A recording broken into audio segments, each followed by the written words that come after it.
This is Derrick Broze. This is Derrick Broze of the Conscious Resistance. I'm here in Standing Rock. That man is wanted in 5 different countries: Chile, Argentina, Brazil. We've been fighting a long time. We've all lost so very much. So many loved ones gone. Don't you fucking tease that horse! You are not alone. There are pockets of resistance all around the planet. We are at the brink. Above all, stay alive. You have no idea how important you are. If you're listening to this, you are the resistance. Hey everyone, this is Derrick Broze with the Conscious Resistance Network, and today we are going to be talking about my latest article for The Last American Vagabond on digital identity and the dangers of digital identity, something that I've been warning about for years. Many people, not just me, but many people have been warning about this as we've recognized the world we're creeping into, and I think more of you are understanding this in the age of COVID-19 84. If you can hear me okay, let me know. I'm currently live on Facebook, live on Rockfin, live on DLive, and one other place, Odyssey. So if you want to check us out outside of Facebook, I encourage you to do that. Before we go any further, I want to let you know that if you want to follow along with the story that I'm going to cover, go to theconsciousresistance.com. That is where I've been broadcasting my content, my documentaries, my books, my articles, my interviews, and videos like this. You can go to this post here is Digital Identity, Paving the Road to Digital Hell, and it'll link you to the article that I'm going to be covering. And I do want to encourage you to bookmark this website, hit Control D, and visit us at least once a week, if not a couple times a week, because I'm constantly putting out new content. And very soon, we're going to have a couple new contributors to the site as well, and I'm excited about that. One other final note I'll mention before we get started is some of you know that I got kicked off of YouTube in October 2020 for COVID misinformation, for doing the work that I do. And I had 65,000 subscribers. We had over 5 million views, and it was all deleted overnight.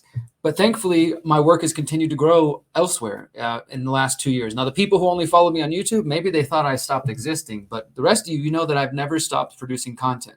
Well, long story short, I decided to relaunch this YouTube channel in an effort to reach some of the normies and regular people who only watch things on YouTube. So if you have friends out there who are interested in that, I'll share the link real quick, but you should just be able to search either my name, Derrick Broze, or The Conscious Resistance and find this. I've only added a couple of videos so far. This video will be included, and then starting this week, I'll be live streaming to YouTube again as well. So yeah, if you're on YouTube and you refuse to leave, then I guess you're in luck that I'm coming back. So you have that to look forward to. And mainly, for those of you who are watching me already on Odyssey and Rockfin and DLive, I appreciate that. But I'm going back on YouTube for your friends who wouldn't find me elsewhere because they're not ready to switch to the alternative platforms. So we're going to talk about this article I wrote for The Last American Vagabond, where I produce regular articles on a weekly basis. This week, I'll have a new article. This article was just published in the last couple of days, and it's called New York University School of Law Warns Digital ID is, quote, paving a digital road to hell. Those are not my words. So New York University's Center for Human Rights and Global Justice, they issued a chilling warning about the potential dangers to human rights, which are posed by the push for digital identity. And I thought this article was really good because, this report from NYU, hopefully you think my article was good and worth reading. But the report from NYU, I think, was worth taking note of because, again, maybe this is something that those of us in the know, in the community, the truth community, freedom community, conspiracy community, what have you, already understand digital identity, its role that it's going to be playing in the Great Reset and central bank digital currencies, things like this. Maybe some of you don't. We're going to talk about that today. But for those of us who know, maybe this isn't a big story. Okay, cool. Some university acknowledges that we're headed to a dangerous place. But this isn't for you. You have to think strategically, at least I try to. When I write articles, this is not meant for those of you who already know what's going up, those of you who are awake already or maybe black-pilled and who think things are hopeless. No, this is meant for your friends and family who think that people like us are crazy. If your friends and family think you are crazy for having concerns about the digital world that we're being pushed into, these are the kind of reports you want to show them to. You want to show them the report from the Center for Human Rights and Global Justice, which is at New York University School of Law. Why? Because normal people think if something comes from a university, from academia, well, clearly it's something I should pay attention to. But if it's just my weirdo cousin, sister, brother, uncle, talking about conspiracy theories on the internet, well, that's nothing I should pay attention to, right? So think strategically in that way. That's why I put together articles like this. It's not necessarily for those of you who already get what's happening. It is for those out there who might think you're crazy and won't listen unless some university is or some nonprofit is talking about it. So the report from New York University School of Law, Center for Human Rights and Global Justice is titled Paving a Digital Road to Hell. And you can look at it here. It's a 100-page report, so it's pretty in-depth. This isn't just like a couple of sentences saying, hey, digital IDs are bad. No, this organization they've done quite a good job of going through and looking at digital identity schemes that are taking place around the world. And this includes, they talk about India's Aadhaar system. Aadhaar stands for the foundation, for those of you who understand that. It was funded in large part by the Bill and Melinda Gates Foundation. And there have been numerous human rights abuses. In fact, in my book, How to Opt Out of the Technocratic State, which I encourage you to pick up, I wrote this in late 2019, warning you guys about these things. It came out a month before COVID, and it's been my most popular book. In the book, I talk about numerous examples that we have of not only Aadhaar, the system, for example, every person, they spent years going around getting the billion people in India, scanning every retina to create this Aadhaar foundation system, which is now a digital ID that people need for pretty much everyday regular life, right? So that's an incredible feat that they went around and did that to every small village, every town, and did that, right? And then they implemented the thing where you can't get your welfare, you can't get your check, you can't get all this stuff without having your Aadhaar ID on. And there's examples of people literally dying, starving to death while waiting for the little bit of money they get from the government, because there's a lot of people in poverty in India, and some people are very dependent on government support like that.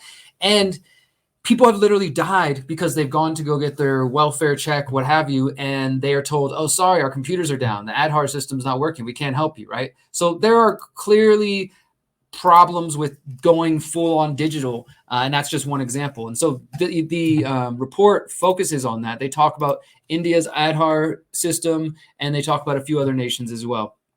And they're essentially, their warning is that this is being promoted by certain organizations, and specifically focus on the World Bank, which I was glad to see, because the World Bank, we don't maybe talk about them too often. You hear a lot more about the United Nations and the World Economic Forum more recently, but the World Bank, along with the IMF, are a big part of the financial scheme. You understand the Federal Reserve, perhaps, the Bank of England, the central banks of the world, right? Well, those are on the national level, but then you get to the international level, and you got the Bank for International Settlements in Switzerland, you got the World Bank, and you got the IMF. These are the financial power players for the world government system, right? And so the report says that the World Bank has been, quote, energetically promoting biometric and other digital ID systems that are increasingly linked to large-scale human rights violations, especially in the Global South. Now, that term, if you're not familiar with the Global South, it means places like South and Central America, Africa, sort of the southern hemisphere of the world that many people feel, except for maybe places like Australia, gets left behind. And so it's commonly referred to as the Global South.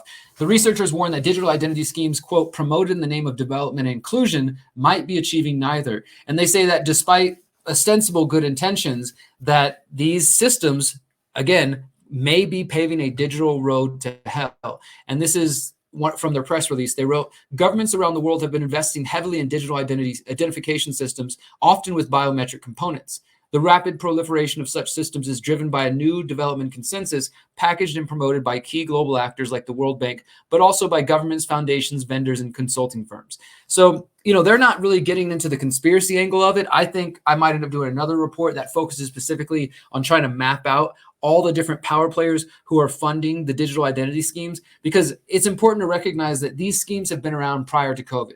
However, with COVID-1984, they received a great boost in the form of the promotion of vaccine passports. That sort of began normalizing this idea that people need to have some form of a digital ID. At this point, it's mainly like, here's an app on a phone, right? But we're not far away from that becoming the norm. And I'm going to show you some examples of that in a few moments, outside of the examples we've already discussed. So as I mentioned, they talk about the Aadhaar system in India. And they talk about how when you really study the digital identification models, that it's really more of an economic model. It's not just like a digital ID for you to show who you are, but it ends up being needed for all economic transactions. quote, the goal of such systems is primarily to establish uniqueness of individuals, commonly with the help of biometric technologies. And this in turn allows for bringing in impoverished people from the, quote, informal or counter economy to the formal economy. And this also has the effect of what they call unlocking behavioral data that can then be used by governments and other priorities. So think other parties, think about that. They literally are looking at each of us as we are, because, you know, data is the new oil, right? Your life and everything you do online is locked up behavioral data. And they want to unlock that by giving people digital IDs that then they can track and trace their transactions, their probably, you know, I guarantee you these things will be able to track you where you go as well. So your location, your transactions, your history, et cetera, et cetera. There's so much information you can glean from establishing something like this, right? They also talk about how there has been a big push again in Africa. There's a project called ID for Africa, which I've covered before, is also funded by the Bill and Melinda Gates Foundations. And they talk about how even in the executive chairman of ID for Africa said that digital ID is not just about identity, but, quote, enabling and interacting with authentication platforms, payment systems, digital signatures, data sharing, KYC systems, consent management, and sectoral delivery platforms, whatever that means. So they're clearly planning like digital ID to be much bigger than just like, hey, you show your driver's license every now and then. This is going to be your only way to interact with the technocratic state that they are building. You will not be able to remain a free person without getting this digital ID. That's just the way it is. That's why myself and in this book, we talk about exiting and building, agorism, counter economics. Instead of encouraging people who are in the informal economy or the counter economy to get IDs and join the system, the idea is to encourage them to see that there's benefits and power outside of the systems. And that's what these people are afraid of. That's why they want to try to go around and convince the poorer nations of the world that they need digital identities. And that's what I covered in my previous article called Exposing the Digital ID as a Human Rights Scam, because that's what they're trying to sell to the poor of the world. You want a digital ID. You are not a real person unless you have a digital ID. And this is all BS, guys. You are free, powerful, beautiful people all on your own. You don't need a government document, a digital identity, a QR code to prove who you are. It just doesn't, you know, it's not the case. They want you to believe that without being a part of this system. Call it what you will. Some people have different names for it. If you want to be a part of that system, and if you want to hold the mark or hold the card or hold the QR code, then you're fine. But we all know, or at least those of you who paid attention to my work and have paid attention, again, in How to Opt Out of the Technocratic State, which you can download for free at theconsciousresistance.com/how-to, I talk about the Chinese social credit system and how when you bring in digital identities and social credit scores, and as we're talking about central bank digital currencies, guys, this is the end of privacy. This is the end of liberty, okay? They can lock you out of the systems. You know, they can lock you out of your bank accounts. They can already do that. We've seen that in Canada. We've seen recent examples in China where they're using the COVID passports to tell where people are and then lock them out of their bank accounts as a form of punishment, right? That is what this is all about. It's technocracy, technocratic control of every aspect of our life. Digital surveillance, but digital control of the economic system, digital control of your life. Using social credit scores, they will reward or punish you based on good behavior. It's called coercion, it's like a soft tyranny, right? In the past, we had a gun to our head, right? You could see the gun to your head when the fascists have a gun to your head or a boot stomping on your face. You can feel that, you can see that, you can recognize that. But now the infrastructure of tyranny has become almost invisible, and most people don't recognize the systems that are being built around them. But when they are erected and ready to go, there will be no freedom within those systems. There will be freedom outside of those systems, and they'll tell all of you who stay in it that don't you dare go out there outside of the city. That's where the crazy people live, and COVID's spreading everywhere, and there's monkeypox and all this stuff. They'll tell people whatever they need to keep them afraid, because that's what power has always done. The king's going to tell you, if you want to be free, if you want to be protected, stay under my control, do as I say, pay your taxes, don't ask questions, right? That is a potential. They can do that, and we are now at a time and a place with the implementation of digital identity schemes, the implementation and the promotion of central bank digital currencies. And if you're new to that, I encourage you to go to theconsciousresistance.com and search central bank digital currencies, CBDCs. And then again, the social credit score, they can punish you. And in the Chinese system, they've said that you won't be able to take a single step if you have what they call antisocial behavior. For those who are wondering about the banking situation, go back and check out the Freedom Convoys in Canada from a couple months ago. They locked people out of their bank accounts who donated money to the convoys, simply for donating to the wrong cause. And in China, they used the COVID passports, which were implemented and mandatory for everybody there, because those can track every location you were going. They knew that people were going to try to protest the banks, and as a way to stop them, they turned their COVID pass from green to red, which meant that they couldn't travel. They were no longer allowed to go on buses or trains, and that effectively stopped their protest. That's just one example of how they can lock you out. And all of this is dependent on a digital identity, which is why, again, it's important to recognize that the New York University report is something that can be a tool to show your normie friends who might not believe it otherwise.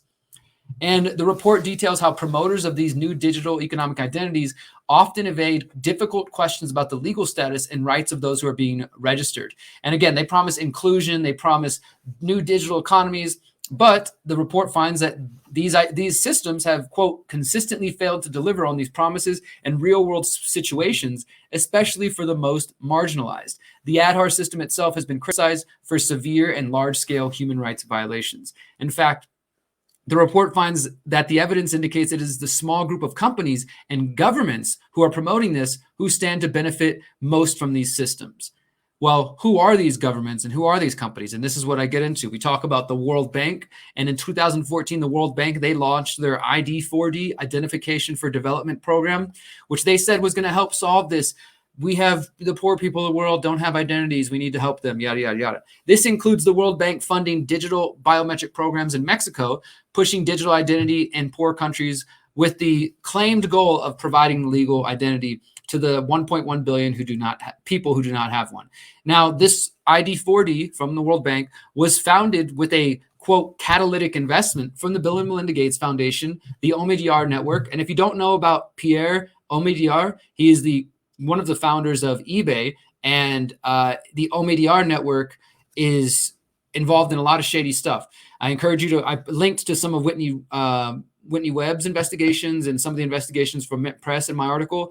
But Pierre Omidyar also was the founder, the main founder of The Intercept, which, for those of you who remember, Glenn Greenwald used to work there. It was specifically founded after the Edward Snowden leaks, and we were told that this was going to be the place where we would be able to learn all about the leaks. But essentially what happened is Pierre Omidyar took control of the Snowden documents. The world has never seen all of the Snowden documents, in case you didn't know that. So there's probably even more disturbing things in those documents that we may never know about. And so this billionaire, in the name of creating a new journalism outfit, created this organization and took control of those files. So that guy, along with the Bill and Melinda Gates Foundation, the UK, the US government, France government, and other governments from India and Estonia, the UN system, development banks, just biometric corporations, some that I've never heard of that are probably worth looking at, and card companies like MasterCard have all been involved in funding this. And as I mentioned, many of the governments and companies that are involved in this, they're also partners with the World Economic Forum, the proponents of the Great Reset. And the Gates Foundation is more known to people. I just told you guys about the Omidyar Network. But there are more people. I didn't make it the goal of this specific report to dig deep into every single one of the people listed, but it's worth doing that. That might be on a future report. The point here is, though, that people are warning from New York University that we're headed to a dangerous place. And what I was thankful that they mentioned the Sustainable Development Goals, because as I talked about in my previous article, exposing the digital identity as a human rights scam, is that all of this comes from the United Nations Sustainable Development Goals. Sustainable Development Goal number I think 16 or 17 is the one focused on getting digital identity for the whole world. So they're using this cover of United Nations, fighting for climate change, sustainable development goals, creating a better world, all the same buzzwords we know that they always use to hide their true goals. And part of it is bringing in this digital identity scheme. Well, I was glad to see that New York University, the report actually mentioned this. They say that proponents of the digital identity have, quote, cloaked this new paradigm in the language of human rights and inclusion, arguing that such systems will help to achieve multiple sustainable development goals.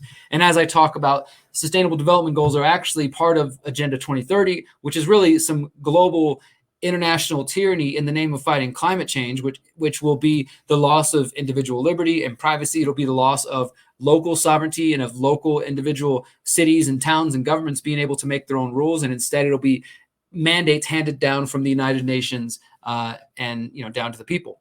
So, yeah. And as I talked about, once again, in this book back in 2019, not because I'm looking at a crystal ball, but because I've been writing about this stuff for years, I wrote an article, this one, back in January 2020. So this was published late 2019 when this report came out, when 40 privacy groups warned that facial recognition is threatening democracy.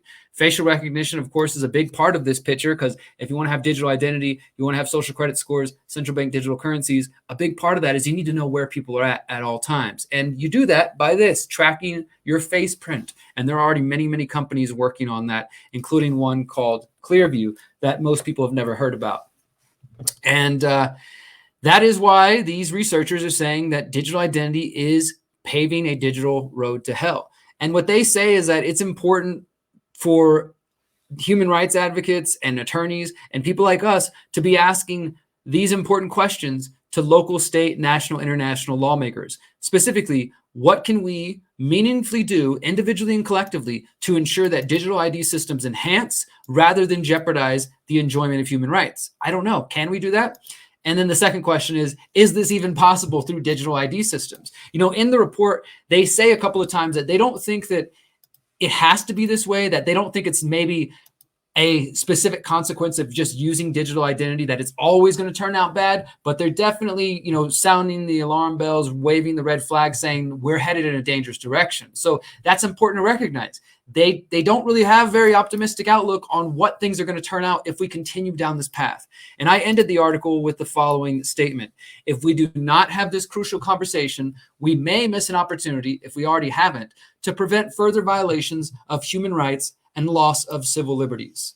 That is my article that was just published this weekend on The Last American Vagabond. New York University School of Law warns digital ID paving a digital road to hell. It is linked in the video which you are watching in the description. Wherever you're watching, go click on the source. It'll take you to the Conscious Resistance website, and you can click on the article and read it yourself. Please share it with friends and family. Don't just share this video, share the article, please.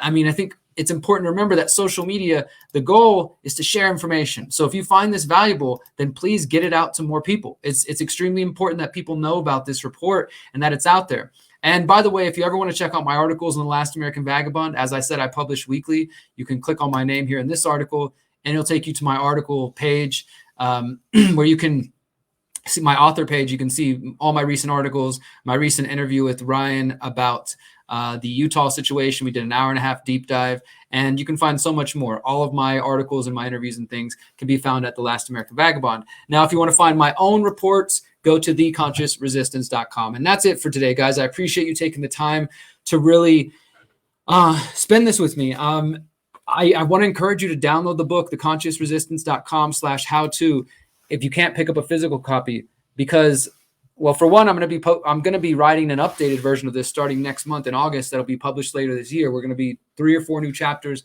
for the post-COVID edition. But this is all practical stuff. This isn't the stuff I just told you. This is more like, well, what can I actually do about it? I hear you, Derrick. I know things are getting bad. I hear the direction it's going in. But what can I do? If you want some ideas, some suggestions, I encourage you to check out the book, How to Opt Out of the Technocratic State. And and you can find out more about my suggestions and my ideas on that, because this is going on. It's not going to disappear overnight. The agenda is 2030. It's 2022, my friends. The Great Reset was announced in 2020. These things are happening around us right now, and it's up to us to decide if we're going to do anything about it or simply allow it to happen. Personally, I refuse to just simply allow it to happen. So I'm putting everything I got into building a better world. I live in Mexico. I'm looking for land with a small community of people. We're trying to build an intentional community built around the principles of the conscious resistance. Our community is called the Conscious Agora. I'm working with other people in Mexico and around the world to build the Freedom Cell Network. People are buying land. People are opting out of this education system, taking their kids out. People are learning about alternative currencies. People are growing their own food. These are the solutions. These are the real solutions. It's not going to happen from the court system. I don't think the politicians are going to save us, or the courts are going to save us, or even the New York University reports are going to save us. It's up to us to decide if we care enough to change our actions, our behaviors. Because The other thing, while I got you, and I just remembered I was going to mention this, let's go to the CIA's search engine, Google, and just search digital driver's licenses. This is something that is being introduced in certain parts of the United States. This is another way that these things are going to come in. And in fact, the Thales Group, I'm pretty sure on my article, Thales Group was one of the groups I listed as involved in promoting digital identity. And here they are. What is a digital driver's license? Apple announces first states to adopt digital driver's licenses and state IDs and Apple Wallet. That does not sound like a good idea. My point is these ideas are being heavily promoted. You're going to start hearing about DDLs, the digital driver's license, and I'm pretty sure that there's at least one U.S. state that has already adopted them. Let me see if something comes up. U.S. state will now accept digital driver's license on iPhone. That was March 2022. So we could continue to do this. The point is that these things are happening. This is being promoted every single day around you. And if you don't, here, let me zoom that out. You guys couldn't see that one. If we're not aware of this and we don't spread this information, then people are just going to walk right into it. They're going to think, oh, wow, how convenient, how great. Of course I want a digital ID. That's so convenient. It's interconnected to all my systems. I don't have to think twice about it, right? It does everything for me, but it's going to be the end of their privacy. It's going to be the end of their freedom. It's going to be the end of what I think most of us want. So please share this video, share the article, visit theconsciousresistance.com, check out the rest of my work. If you can support us, go to theconsciousresistance.com/invest. If you want to rock Conscious Resistance shirts, go to the Conscious Resistance, check out our store, check out the t-shirts. We got a lot of cool designs, including our most popular, the No Masters, No Slaves logo, inverted upside down pyramid. That's the way you can support my efforts. That's the way you can support what we're doing here, guys. I appreciate your time. Thank you so much for spending this early afternoon with me. And until next time, my friends, as always, remember, you are powerful, you are beautiful, and you are free. And we can thrive through this, but it's going to take change. I'll see you guys soon. Peace. Since 2012, the Conscious Resistance Network has been an independent media organization focused on empowering individuals through education, philosophy, health, and community organizing. We work to create a world where corporate and state power do not rule over the lives of free human beings. Our motto is leading by example and helping others in their pursuit of freedom. Visit theconsciousresistance.com to find our articles, documentaries, interviews, podcasts, books, and more. Remember, you are powerful, you are beautiful, and you are free.